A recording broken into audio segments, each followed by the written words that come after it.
Welcome back. In this lesson, we are going to be covering the tool Shrink and Fatten. So this is if you want to shrink or fatten something, just like the tool sounds like. So let's go ahead and jump into face mode. Make sure you have your hammer selected and are in edit mode. And what we want to do here is just kind of grab some of these faces around the neck here. So I'm going to go into top view. I've got my see-through mode on here with Alt-Z and just kind of highlight the neck here, somewhere in there. So what I want you to do is use the Shrink and Fatten tool to shrink it. And what this tool does, it just shrinks and fattens along the normal. So notice if I do it now, it looks kind of like it's just scaling, but it's kind of scaling proportionally to the normals. But a better way to see that is if you go up to your overlays in the top right here, click down and go down to the very, very bottom. As long as you're in edit mode, you should see this.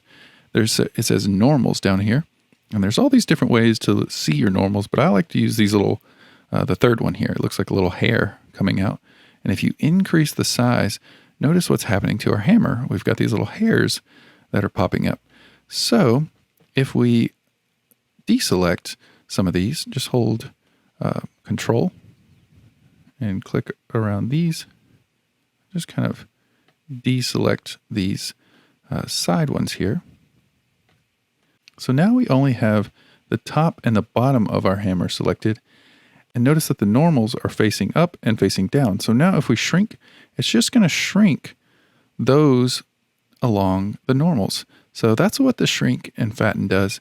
You can fatten it or you can shrink it. So what I'm going to do is go to side view with 3 and try and get this to be more of a 45-degree angle. That's still pretty steep, but let's just shrink it up just a little bit. Somewhere in there. This one looks pretty good. I may actually just look at this this one here. So we want it to be 45-degree angle. Somewhere in there. Looks pretty good.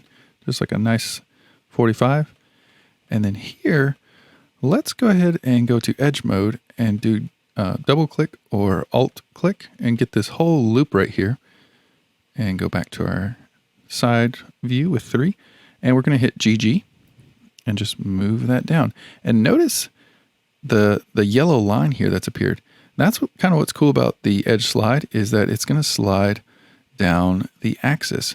But in this case, we actually don't want this. So I'm going to hit escape and I'm going to hit G and Y and just move it up the axis. So notice the difference between the edge slide and then just grabbing the edge loop and moving it.